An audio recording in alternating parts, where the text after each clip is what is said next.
Hi, I'm Casey Drescher with City TV. Welcome to this edition of Inside Santa Barbara, where we bring you up to date on the city's most significant issues, projects, and events. The state recently issued executive orders declaring a statewide drought emergency. Fortunately, city residents have been practicing water conservation for years, and with the city's investment in a diversified water supply, that makes our water supply outlook good. However, we can all do more. We'll find out what the city is doing to continue to make water conservation a way of life.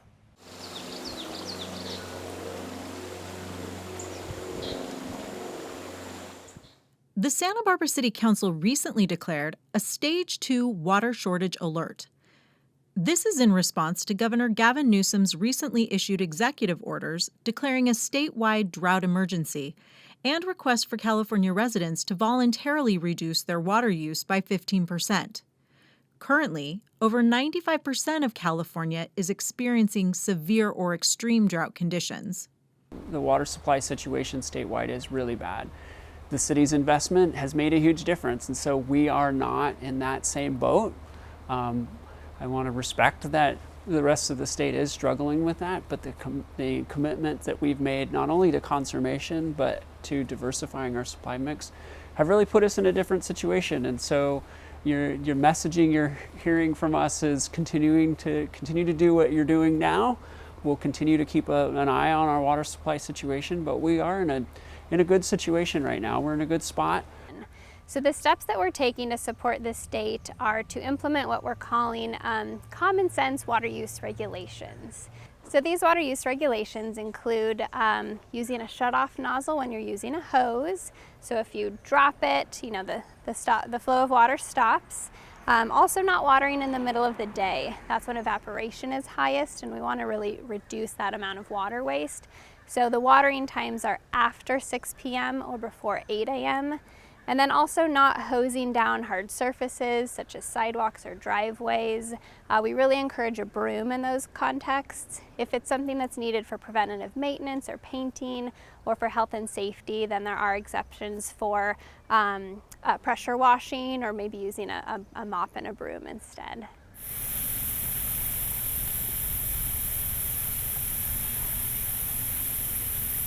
So the state also implemented a statewide ban on watering non-functional turf grass at commercial, institutional, and industrial sites.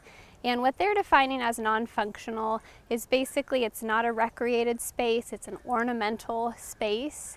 And we like to think of it as if the only person walking across it is the one mowing it, it's not really used as a recreated or event space, and that's a better alternative, such as low water use plants could be placed there. So here in the city, we really have embraced water-wise landscaping and native landscaping. And that's something that we've really encouraged both in the residential sector and the commercial sector. So especially if there's an area that's not used as recreation, that's non-functional, there can be beautiful alternatives that offer diversity, color, native pollinator habitat. That's really what we're looking for. If people are still looking for perhaps that flat green surface, like maybe it's a parkway and someone wants to walk across it, there's other alternatives that are ground covers, that are green ground covers that use a fraction of the amount of water, and they're not a turf grass, they're not a lawn, and it's also something you might not have to mow.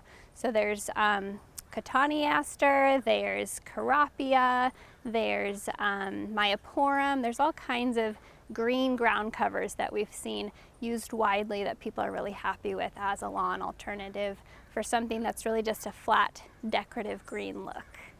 With the conservation practices already adopted by residents and businesses, and the city's investment in a diversified water supply, including the activation of the city's desalination plant, Santa Barbara's water supply outlook is good, even if extremely dry conditions persist. The city is actually in quite a secure water supply situation. We have a very diverse water supply portfolio, meaning that we get our water from many different sources, and we've worked hard to diversify that portfolio over the last 20 years. And because of that diversity, what it means is when one supply is short for any reason, we have other supplies to call upon. While Santa Barbara has experienced below average rainfall, the city's water demands can be met for at least the next 2 years, even if there is no rainfall during that time. However, in recognition of the severe drought conditions statewide and in response to Governor Newsom's declaration, Santa Barbara is taking the next step to encourage conservation. Probably all of us know as California residents, drought is always kind of just around the corner in California. And specifically here in Santa Barbara, we have a pretty unique geography. We've got the mountains just behind us, and then we've got the ocean like pretty close on the next side. And what it does is it almost puts us in this little island on the south coast. That really kind of isolates us in terms of where we can get our supplies from. So for example, our supplies that come down from Lake Cachuma come through the Santa Ynez Mountains. And so if we were to have, a catastrophic event like an earthquake, we could potentially be cut off from that supply source. And so we've been motivated for a long time, understanding that water supply in California is flashy. It's either wet or it's dry. Drought is often around the corner. That the best way for us to have a secure water supply for our community is to diversify. And so we've added supplies like desalination, which are truly local and drought proof, which gives us a lot more security and reliability. The drought situation in the state of California is legitimate and severe.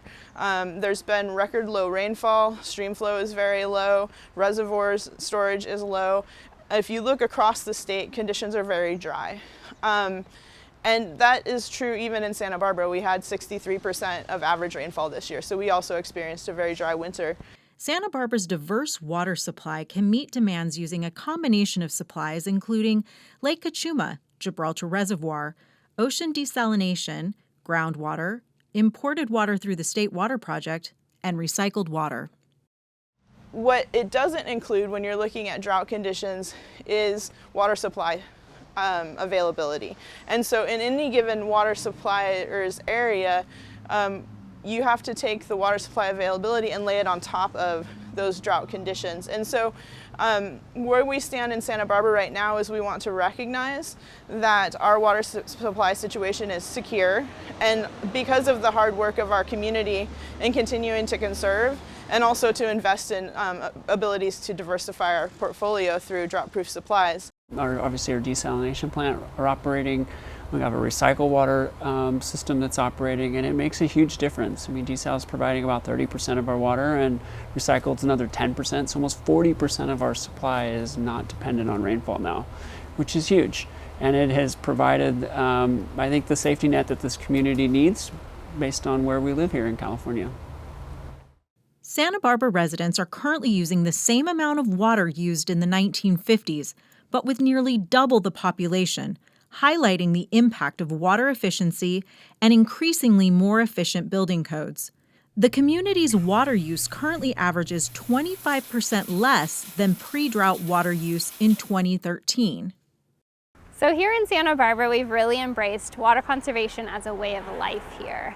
And residents, businesses, all of our community members are really used to, unfortunately, these drought conditions that we go through from time and again.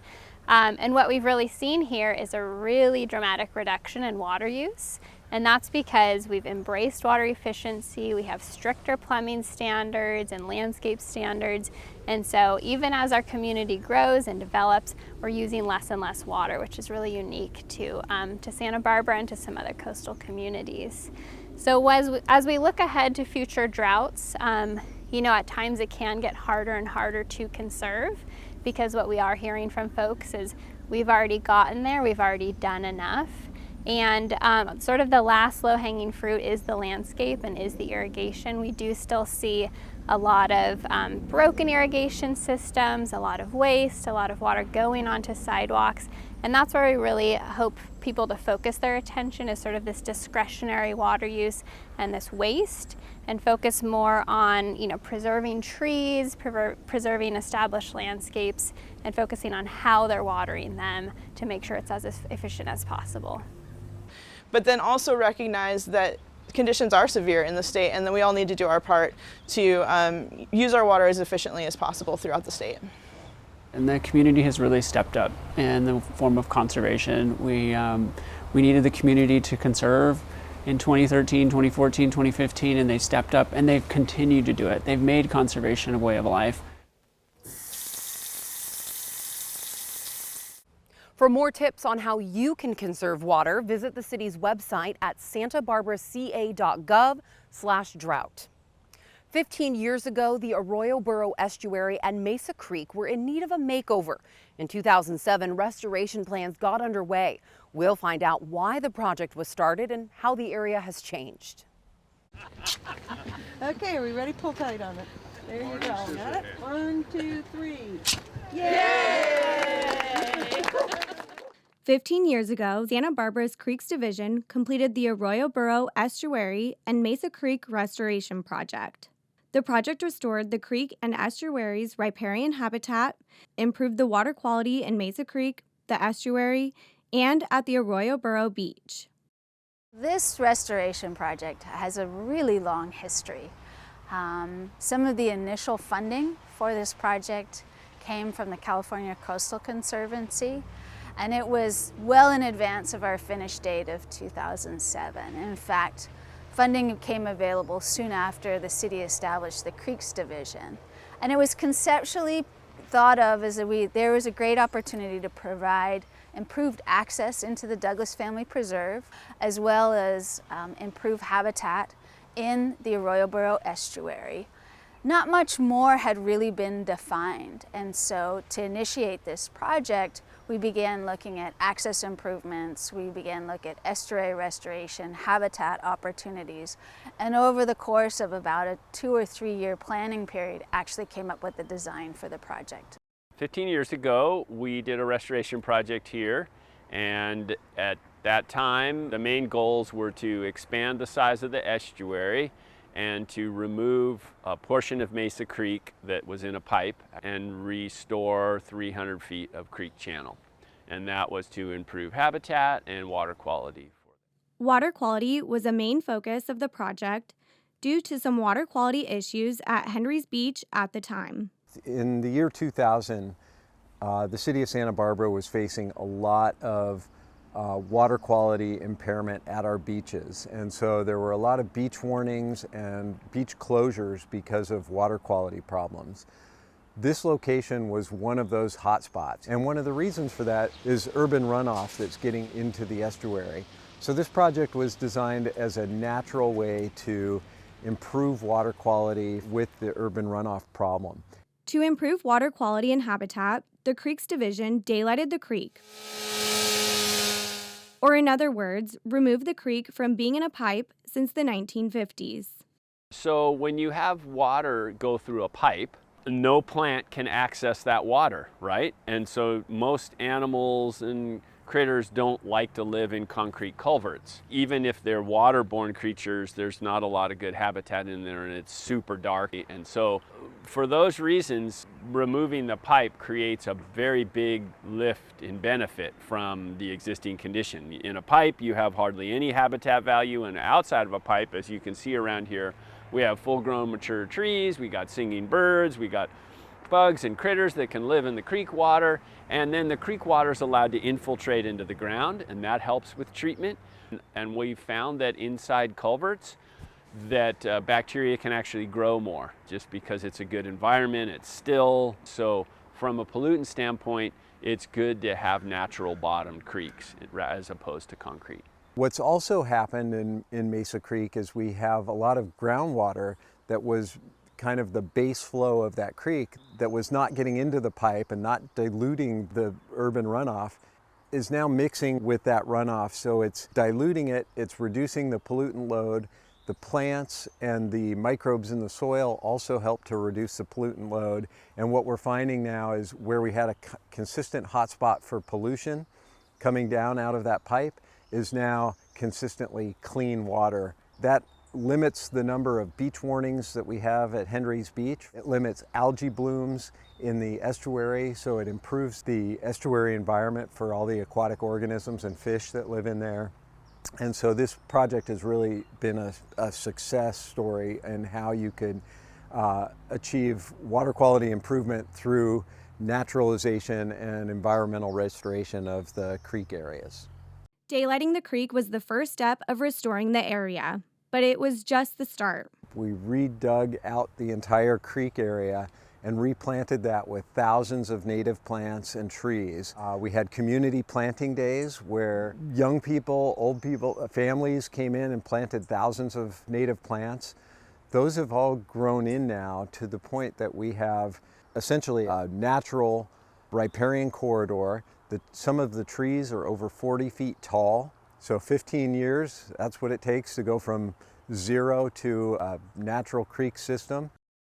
On top of planting native plants and trees, a footbridge and walking trail was also added for residents and visitors to use. In addition to providing opportunities to improve habitat for wildlife, because that's really important for our community, there are also places for people to play and recreate, generally passively. And so by doing this project, not only are we giving people an opportunity to recreate in a passive way, but also to enjoy nature and to better understand the value of having wild places and preserving those open wild places, even within a large urban infrastructure. The area has come a long way in the past 15 years and even won a Santa Barbara Beautiful Award for public open space in 2008. Its improved habitat, recreational use, and water quality makes the Mesa Creek project a local success story. Next time you're out and about, take a walk along the Mesa Creek Arroyo Burro Estuary Riparian Corridor. See what the area looks like today, and you won't regret it. The library takes to the road with Library on the Go. This new service brings the library to your neighborhood. Let's take a look at the innovative mobile library. Take a look at this. The Santa Barbara Public Library on wheels. So what we have is the library on the go, and that is the van that you see out and about in our community. And what it is for us is just imagine it being like an extension of our library, goes out into the communities, that goes out into the parks, reaches some of our most vulnerable populations, senior centers, and really gets library services and programs out into the community. We have two buildings within the city of Santa Barbara, the Central Library, the East Side Library. And during the pandemic, even though our libraries were open for like grab and go and curbside services, there was still a huge vulnerable population of folks that aren't able to leave their homes, or difficult for even public transportation to take the bus to get to the library. So there's definitely a need for us going out into the community and providing these services, bringing the books and bringing the resources, being able to outfit the vehicle that we have currently with Wi-Fi, going into neighborhoods, flipping it on. People can check their emails, download their ebooks, print, has the ability to print as well, print vital documents. And what better way to inspire people to use the library services than to bring the library services right to them? More and more people are coming out and seeing us out here. It keeps us relevant at the library as well. You know, but a lot of people think of the library, they think of a stuffy old place, going there to study or check out books. That's definitely part of the library, but it's not all the library does anymore. And to be able to get out in the community and do different kinds of activities and programs, different places, keep us relevant. And we're meeting the demand of what people are asking for. Oh, good job. Thank you for putting the lid back on. The Library on the Go van offers many services for a wide range of people, from young to old and everyone in between, and serves in Santa Barbara, Montecito, Carpinteria, and Summerlin. You guys gonna go partake? Yeah, Excellent. I think so. Good. Currently right now, we're doing every Wednesday at Harding School, and we do every Friday at a different park. Then we have other senior stops that we do on the second and third Tuesdays of the month. They love it. They absolutely love it. And I love it, they love it. So we get to get out, and whether people come and actually interact with the van and tell us, like, this is so wonderful, or they're just walking by or even driving by, just a big thumbs up. We've reminded people that we still exist at the library. You know, people are ordering a lot of things from Amazon or downloading books and things like that. So I bump into a lot of people from the community that'll stumble upon us, be like, I've been to the library in 7 years, you guys are still doing this. So we'll reactivate their card and kind of bring them back into the fold, which is wonderful. And these tots definitely enjoyed their time with the van. Almost done? No, I'm done. All done. You say thank you? Thank you. You're very welcome. Thanks for coming. Have fun playing over there, Kai. This back here is Stay and Play. I work with the youth services part, and we meet up in different parks every Friday. Today we're in Bonnet. We set up activities for children 0 to 5 years old that are designed to improve early literacy outcomes.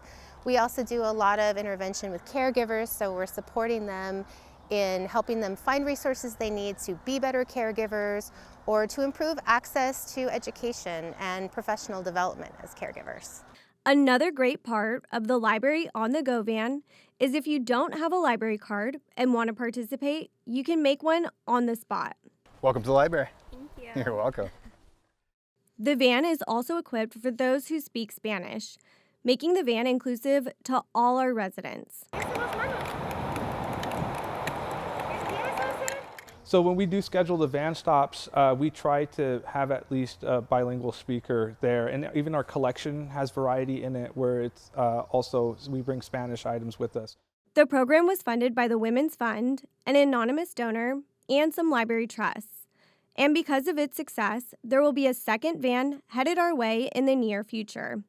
To find out where this van will be headed next, go to the library website, sbplibrary.org, and click the calendar. If you pull up our calendar, if you see us out, come say hello to our staff. Come check things out. You know, this is your community, your library. We have a ton of stuff. You'll be shocked if you don't think that we have it, or if you think that the library can't do that for us. Nah, we got it. Call me directly. I'm gonna put that out there. Start calling me, and we'll get you the book that you're looking for, the item that you're looking for.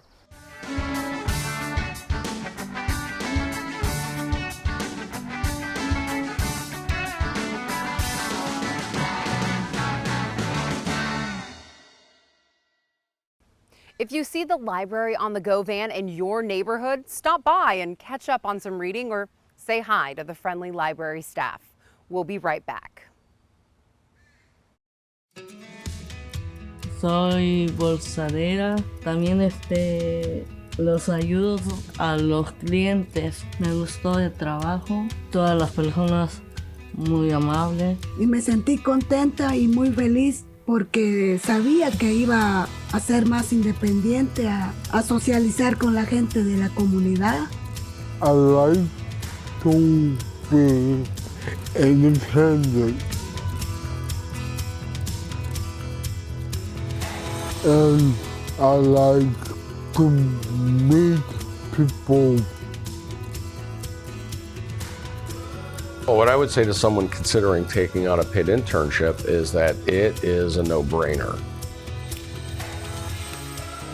The paid internship program is an option for job seekers who want to work, become self-employed, start a small business, or develop employment skills. Before Momentum, I was kind of stagnated. I didn't really have any direction of where I'm going or what I'm going to do. I felt like no one really understood me. Now I feel like I have a team who's working on my behalf. Having a paid intern in the kitchen saves us on labor costs and allows us to offer more services to our customers without having to increase our expenses. It has improved my self-confidence, and I guess it's normalizing.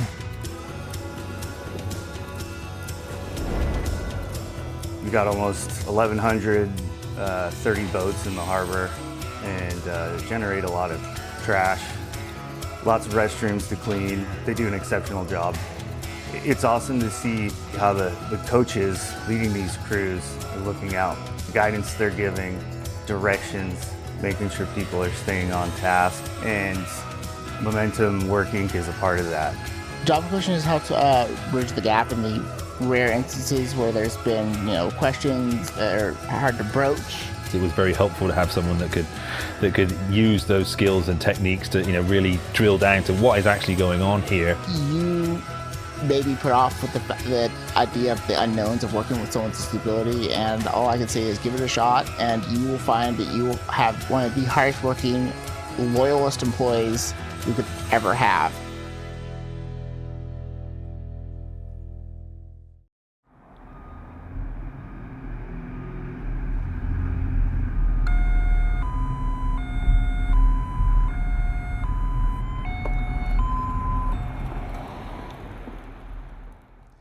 Hello, I'm Sergeant Ethan Ragsdale, the Public Information Officer for the Santa Barbara City Police Department.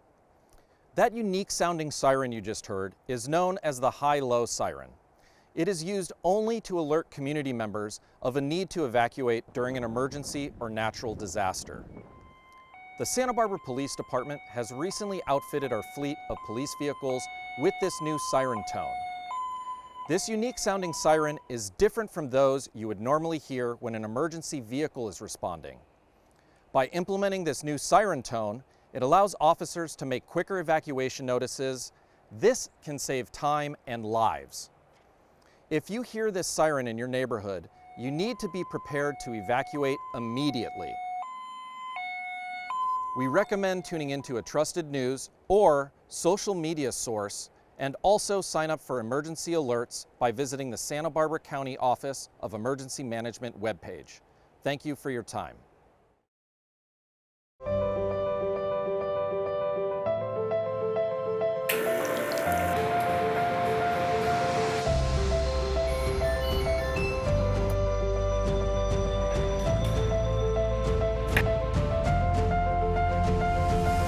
It's our community, our choice.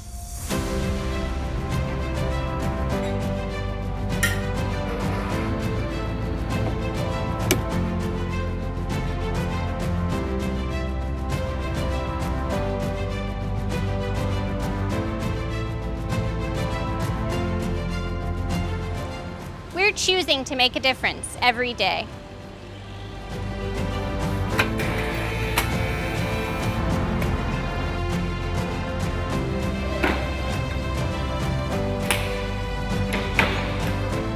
We are excited to launch Santa Barbara Clean Energy. Thanks to the support of our community, you now have carbon-free electricity options. We can all choose cleaner air and an improved environment through renewable electricity with the same reliable service from Edison. Let's do this together for the future of Santa Barbara. Learn more about your options at sbcleanenergy.com or call us at 805-897-1979. Welcome back. Earlier in our program, we talked about the restoration of the Mesa Creek area. We'll continue with more restoration projects and get a first-hand look at the work being done at the Thousand Steps beach access.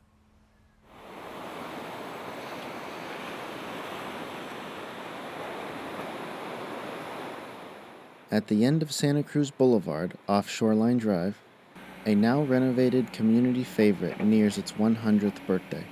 Thousand Steps beach access has provided for the residents of East Mesa neighborhood and broader community since the 1920s, but the well-utilized structure was aging and ready for some improvements.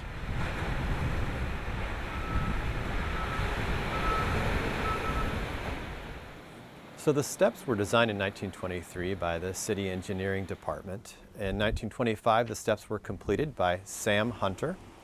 And during the process, he said he had underestimated how difficult the steps were going to be to construct, and said it was less like constructing 150 steps and more like 1,000.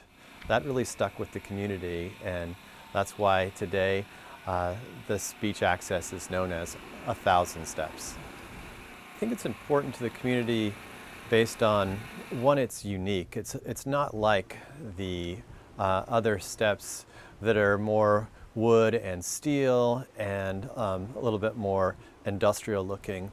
These are concrete steps, more in the Spanish colonial revival style. Right now we're at the hexagon that was originally a pergola in that same style, and so it does have a lot of unique character traits that other steps don't have. In its original form, it was named Camino al Mar, meaning walking to the ocean, and halfway down the stairs there was a landing with an overhead structure. In 1974, there was a landslide You can see the remnants of the walls they put up to help hold the hillside back together. And they had to reconstruct the midway landing and some of the lower parts that were destroyed during that work. And then recently, 3 years ago, we did the last 12 steps. We pulled them out and replaced them because they were completely crumbled and dangerous. And we were waiting for this project. It was still in the coming up on us, and we wanted to make sure we got it safe before this project actually took place. It was 2015 that they really got going on it. We got all the engineers involved and started pulling the California coastal permit to work on the beach, and all the engineering that had to go into it and the back and forth to get it to look the way it's going to look.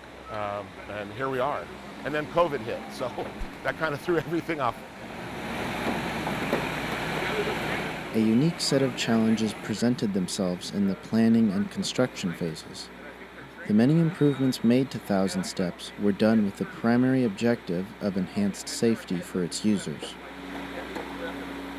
Thousand Steps, some of the challenges that we faced before we started the project is very slippery, lots of water intrusion on the stairs. Because they were constructed so long ago, there was no handrail. So there's no way for someone to safely grab onto a handrail as they were going down the stairs in the event that they were slipping. Also, at the bottom of the stairs, due to sort of erosion over time, the last step during the winter scour season could be as much as 3 feet above the actual beach. So the need to actually rebuild that next set of stairs, as well as extend the stairs further into the sand, will make it much more safer for people to access. Concrete was falling, was popping open, the rebar was expanding and making it really unsafe for the retaining walls. And then the staircase themselves had years of water leaked onto them from the hillside. It just weeps through, and all the algae that builds up and all the calcium that builds up, it really makes it slick, and the staircases, the nosing started getting rounded. And during the beach ebb and flow, the sand actually goes away in the winter. We'd actually be standing on rocks in December. All the hand tools, all the rebar, all has been brought down by hand. All the bags of concrete that they had to hand mix, all brought down by hand. Then we're working with the tide. We have a 6-hour window to get the machines around the point, and we have to get them back before the tide comes in. Our permit doesn't allow us to be in the water whatsoever. So that's the challenge with that, is making sure that we don't get anything wet. And as you can see behind me, they're having to build this barrier wall to protect the work during the high tides. Some of the main areas are demolished, so we're putting back new concrete that's solid and doesn't have the cracks that go through it. Number two, a lot of the water was coming in the upper area by the landing, and so we've created a trench drain that wraps around the back of the landing that will capture all that water that was coming down those sets of stairs and putting it in the trough where it's supposed to be.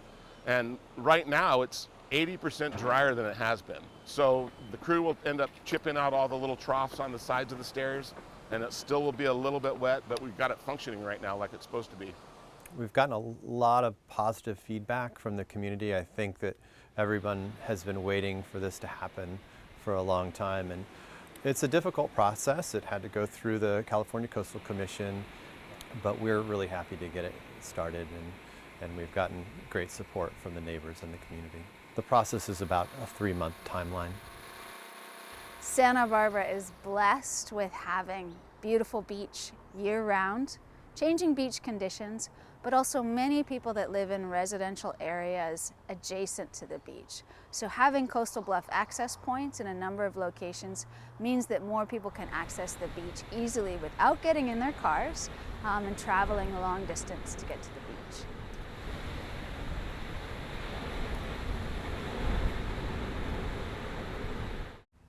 A lot of work went into fixing the Thousand Steps, and now we have a safer way to access the beach from the mesa. Back in March, April, and May, you probably noticed several giant sunflowers on State Street. Those flowers were part of a community-wide art collaboration effort to celebrate the Van Gogh exhibit at the Santa Barbara Museum of Art. Let's take a look at these beautiful sunflowers. From March to May, 6 sunflowers created by the Santa Barbara County Office of Arts and Culture in collaboration with local artists were on full display along State Street. The Santa Barbara Office of Arts and Culture represents a partnership between the city, county, and state who work together to bring public art and art services to all residents. In this sunflower project, the office supported the curation and community engagement while working with the artists, 6 different schools, donors, and sponsors, and the city to make sure that they secured locations for each sunflower. We were inspired by the Vincent van Gogh exhibition coming to the Santa Barbara Museum of Art. So they're bringing in paintings of his from all over the world to share with the Santa Barbara community. And we thought one of the more iconic works that he's created have been those about the sunflowers. And the more we talked about it with community members, the more that they were excited about the idea of having big, beautiful sunflowers up and down State Street, kind of leading to the Museum of Art. Santa Barbara is 9th per capita in the nation in working artists. We have so many artists that live and work in our community, so we're very lucky. We are always excited to work with youth, especially school students, and one way that we do that sometimes is through the Pianos on State program, which is also a large collaboration with lots of different arts groups around the city. But different schools generally submit proposals to paint pianos, and this year we had more proposals from schools than pianos available. And so we thought, what are the different ways that we can still allow those students who want to paint something for State Street to have that opportunity? This year, the Santa Barbara Art Museum showcased art from Van Gogh's 10-year career. The pieces being shown were a mixture of the Santa Barbara Art Museum's permanent collection as well as pieces borrowed from other museums. The museum, like the Sunflower Project, found ways to involve the community. It was years in the making and involved connecting with people internationally as well as nationally and working with the community to sort of till the ground and plant the seed for the kind of community programs that then our department, the education department, could come in and help tend that garden so that it would be in full bloom when Van Gogh actually opened. And it was remarkable how many people said, yes, of course we'd like to be involved. It really felt like a reawakening of Santa Barbara. There were many different levels of partners in this, and they were actually a group that had a wonderful idea and ran with it and did not require much from us other than our saying, bravo, go for it. We love that you're working with students and then it's going to be visible on State Street. So in that particular one, we did not coordinate it. We just applauded it, essentially. Spring arrived in Santa Barbara and it was evident with the 6 8-foot sunflowers that adorned State Street going from Carrillo to Victoria. This sunflower project was pioneered by the Santa Barbara County of Arts and Culture in tandem with the Santa Barbara Museum of Art, who had their own springtime exhibition titled Through Vincent's Eyes. The Office of Arts and Culture spearheaded the idea and curation of the sunflowers. The environment makers were the artists behind the structural work of the sunflowers, which were made of steel, wood, mesh, and epoxy resins. Each sunflower was painted by a different set of local student artists. With any other type of art installation, when Sarah York Rubin's office contacted us, the Office of Arts and Culture, to make a community art project and described it, and she said that the students were going to be painting the flower heads. And after I discussed it with my partner, Jonathan Smith, we wanted to really make this a community art project. And what we wanted is we wanted anybody off the street to be able to come in and participate at any time. Whether that be, like for me, I'm like, well, part of the structure is made with PVC. I'm like, who doesn't want to learn how to glue PVC correctly? Why not? And we wanted to use materials that you could source locally, trying to keep the funds here in Santa Barbara. And so the design was the challenge of selecting the materials that the average person could use with no sculpting ability or no artistic experience whatsoever. And I think that we were successful in that. That was kind of interesting because we moved from our place where we were building them over to the Arts Fund. And I'm a doodler and a cartoonist. And I very rapidly drew out an image of a sunflower, kind of like a cartoon. And that seems to have influenced our process, that by the time we'd actually finished them, they pretty much looked like the cartoon, which I wasn't expecting. It was just like, but that's pretty much what happened. The Arts Fund, located on State Street, gave the environment makers a place to work in their gallery. Anyone who walked in could get involved immediately, an idea proposed by project lead Kim Cochran.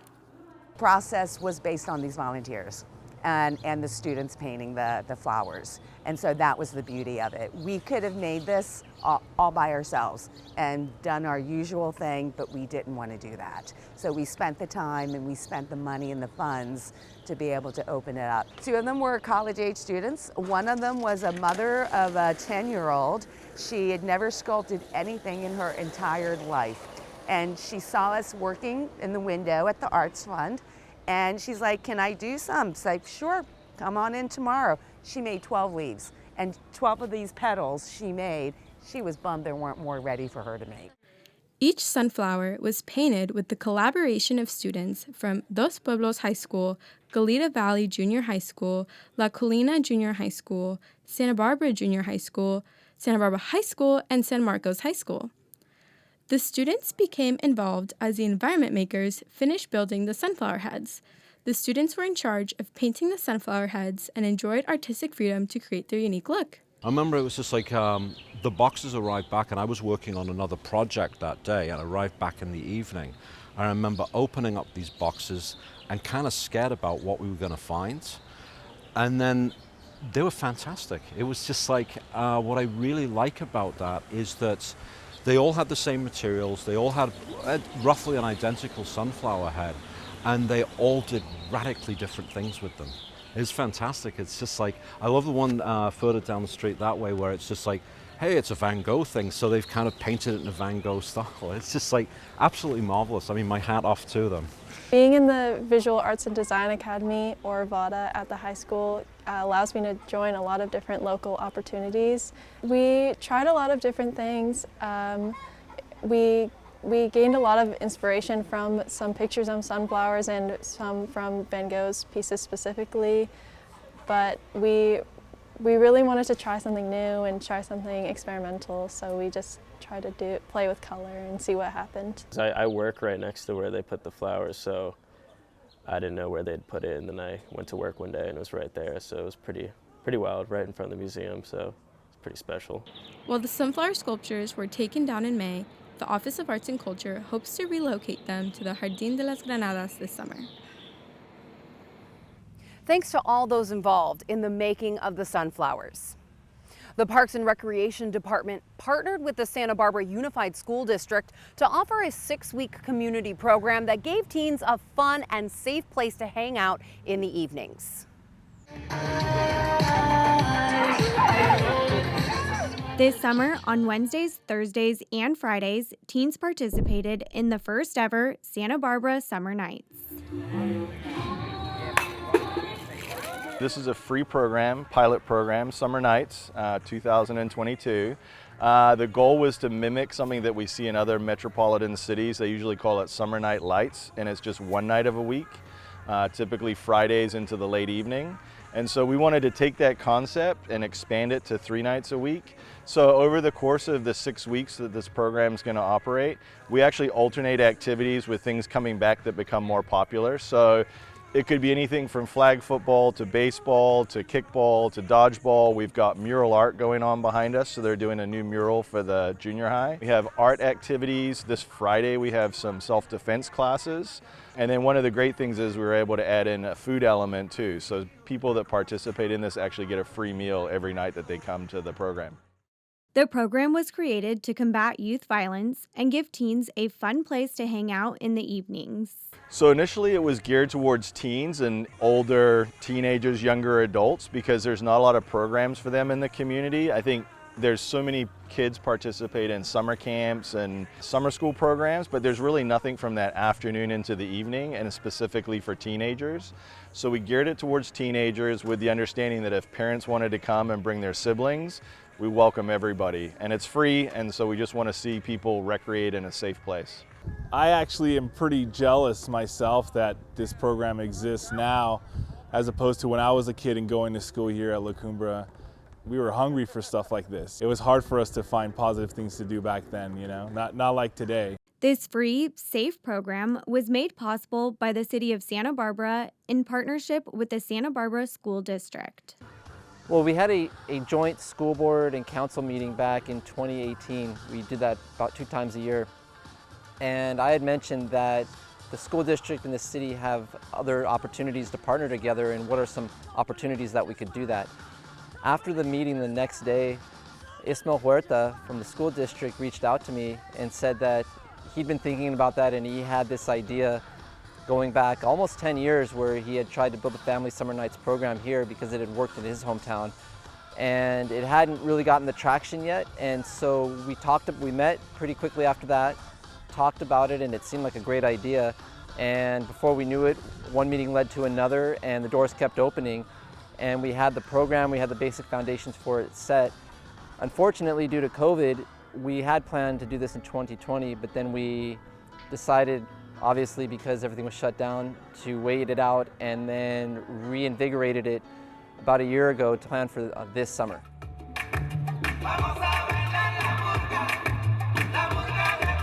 The school district is all about partnerships. We are part of the community. Selfishly, we think we are the heart of the community because we serve our families and our students.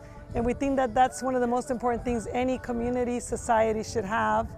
But of course, we know that we can't do this work alone. We should always be doing it in partnership with others.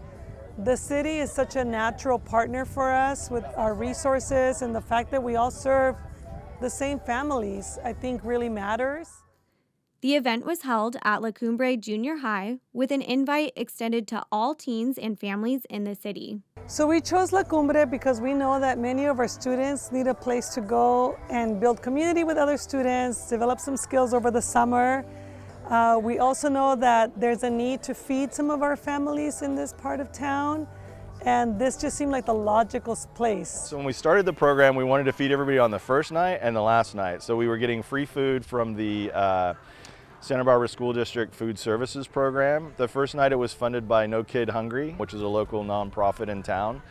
They do a lot of great stuff. So the first night every kid got food. We had Kona Ice out here as an additional treat.